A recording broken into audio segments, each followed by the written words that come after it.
નમસ્કાર મિત્રો, સ્વાગત છે તમારું મારી યુટ્યુબ ચેનલ ઓફિશિયલ માહિતીમાં। અંબાલાલ પટેલે વીજળીના કડાકા ભડાકા સાથે ભયંકર વરસાદની આગાહી કરી છે।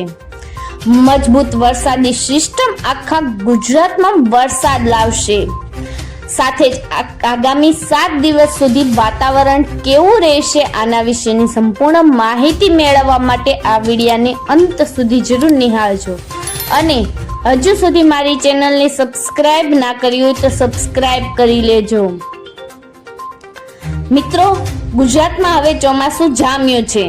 દક્ષિણ ગુજરાત બાદ હવે મધ્ય ગુજરાત અને ઉત્તર ગુજરાત પર મેઘરાજા મહેરબાન થયા છે। ત્યારે ચોમાસાના આ બદલાયેલા મિજાજ અંગે નવી આગાહી આવી છે।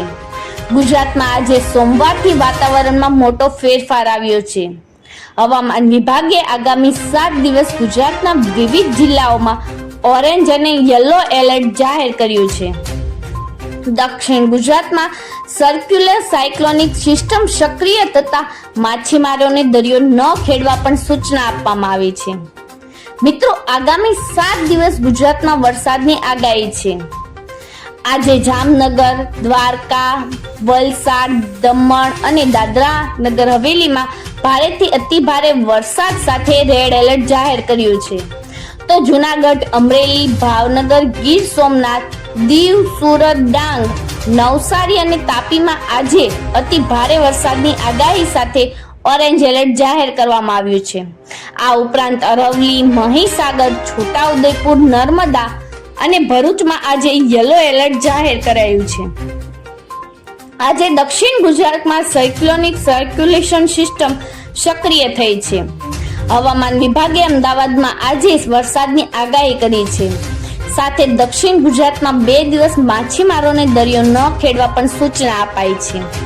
આગામી 7 દિવસની આગાહી પર નજર કરીએ તો 26 જૂને ભારેથી અતિ ભારે વરસાદની આગાહી, બનાસકાંઠામાં ભારે વરસાદની આગાહી, સાબરકાંઠા, છોટાઉદેપુર, નર્મદા, ડાંગ, વલસાડ, તાપી, દમણ, દાદરા નગર હવેલી, જૂનાગઢ, અમરેલી ને ગીર સોમનાથ। 27 જૂને ભારે વરસાદની આગાહી છે। પંચમહાલ, વડોદરા, છોટાઉદેપુર, અમરેલી, ભાવનગર અને ગીર સોમનાથ। 28 જૂને ભારે વરસાદની આગાહી છે। નવસારી, વલસાડ, તાપી, દમણ અને દાદરા નગર હવેલી।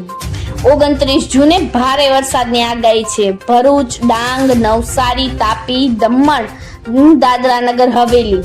તો આગાહીકાર અંબાલાલ પટેલે પણ આગાહી કરી છે કે રાજ્યમાં 26 જૂનથી ચોમાસાની ગતિ આગળ વધશે। શ્રવણ પંચકમાં વરસાદ થાય તો પછી સારો વરસાદ થતો હોય છે।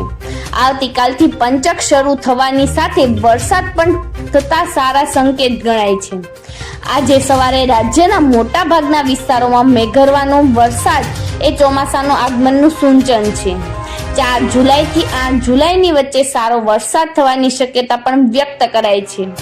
રથયાત્રા દરમિયાન પણ રાજ્યમાં સારો વરસાદ રહેશે। અષાઢ સુદ બીજે આથમતો સૂર્ય વાદળોમાં રહેવાની શક્યતા પણ વ્યક્ત કરાઈ છે। તો આ સાથે જ હવામાન નિષ્ણાંત અંબાલાલ પટેલે જુલાઈમાં પણ વરસાદ કેવો રહેશે તેની આગાહી કરી છે। 11 જુલાઈએ ઈશાની વીજળી થાય અને વીજળી સર્પ આકારે સફેદ રંગની થાય તો સવા 3 દિવસે વરસાદ રહેવાની શક્યતા। 15 થી 16 જુલાઈએ રાજ્યમાં પવન સાથે વરસાદની શક્યતા છે। 17 અને 18 જુલાઈએ મુંબઈ, મહારાષ્ટ્રના ભાગોમાં ભારે વરસાદની શક્યતા છે। જ્યારે 19 થી 22 જુલાઈએ સૌરાષ્ટ્રના ભાગોમાં વરસાદની શક્યતા વ્યક્ત કરાઈ છે। મિત્રો, આવી જ વધુ માહિતી મેળવતી રહેવા માટે મારી ચેનલ સાથે જોડાયેલા રહેજો।